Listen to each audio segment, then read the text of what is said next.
മുഖ്യമന്ത്രിയെ തിരഞ്ഞെടുക്കാനുള്ള ചർച്ചകൾ ഡൽഹിയിൽ പുരോഗമിക്കുമ്പോൾ വി.ഡി. സതീശനെ മുഖ്യമന്ത്രിയാക്കണമെന്ന ആവശ്യം കോൺഗ്രസിനുള്ളിൽ ശക്തമാകുന്നു.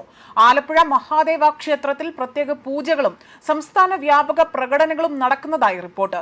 കേരളത്തിന്റെ അടുത്ത മുഖ്യമന്ത്രിയായി വി.ഡി. സതീശൻ എത്തണമെന്ന പ്രാർത്ഥനയോടെ തന്നെ ആലുവ മഹാദേവ ക്ഷേത്രത്തിൽ പ്രത്യേക പൂജകളാണ് നടന്നിരിക്കുന്നത്. ഗണപതി ഹോമം, ഭഗവതി സേവ, മൃത്യുഞ്ജയ ഹോമം, കടും പായസം, ജലധാര, കരിക്കഭിഷേകം എന്നിവയാണ് നടത്തിയിരിക്കുന്നത്. യൂത്ത് കോൺഗ്രസ് ആലുവ മണ്ഡലം വൈസ് പ്രസിഡന്റ് തരുൺ ജെറോമാണ് 955 രൂപ അടച്ചുകൊണ്ട് ഈ പൂജകൾ വഴിപാടായി തന്നെ സമർപ്പിച്ചിരിക്കുന്നത്. അബുദാബിയിൽ ജോലി ചെയ്യുന്ന തരുൺ സുഹൃത്ത് മുഖാന്തരമാണ് ഇത്തരത്തിൽ പൂജകൾ നടത്തിയത്. അതേസമയം തെരുവ് പ്രകടനങ്ങൾ ഒഴിവാക്കണമെന്നും KPCC നിർദ്ദേശം അവഗണിച്ച് സംസ്ഥാനത്തിന്റെ വിവിധ ഭാഗങ്ങളിൽ കോൺഗ്രസ് പ്രവർത്തകർ വീണ്ടും തെരുവിലിറങ്ങി. കോഴിക്കോട്, തൃശൂർ, തിരുവനന്തപുരം, മലപ്പുറം, കോട്ടയം ജില്ലകളിൽ നടന്ന പ്രകടനങ്ങളിൽ 100 കണക്കിന് പ്രവർത്തകർ പങ്കെടുത്തു എന്നതാണ് റിപ്പോർട്ട് സൂചിപ്പിക്കുന്നത്.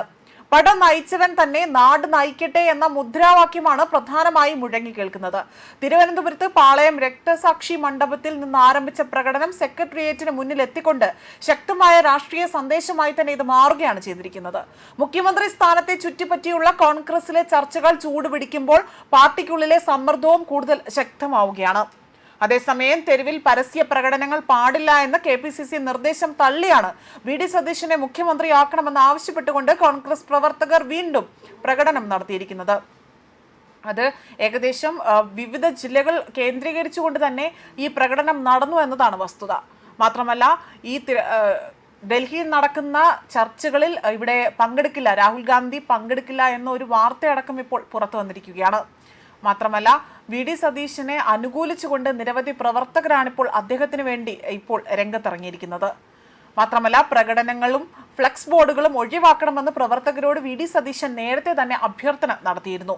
102 സീറ്റുമായി കോൺഗ്രസിന്റെയും UDFന്റെയും ചരിത്ര വിജയമാകട്ടെ നമ്മൾ നേടിയതും ആ ഒരു സന്തോഷത്തിന്റെയും അഭിമാനത്തിന്റെയും നിമിഷത്തിൽ പാർട്ടിക്കും മുന്നണിക്കും ബുദ്ധിമുട്ടുണ്ടാക്കുന്ന യാതൊന്നും തന്നെ ഒരു തരത്തിലും നേതാക്കളുടെയും പ്രവർത്തകരുടെയും ഭാഗത്തു നിന്ന് ഉണ്ടാകാൻ പാടില്ല എന്നതായിരുന്നു വി.ഡി. സതീശൻ അവിടെ ആവശ്യപ്പെട്ടത്.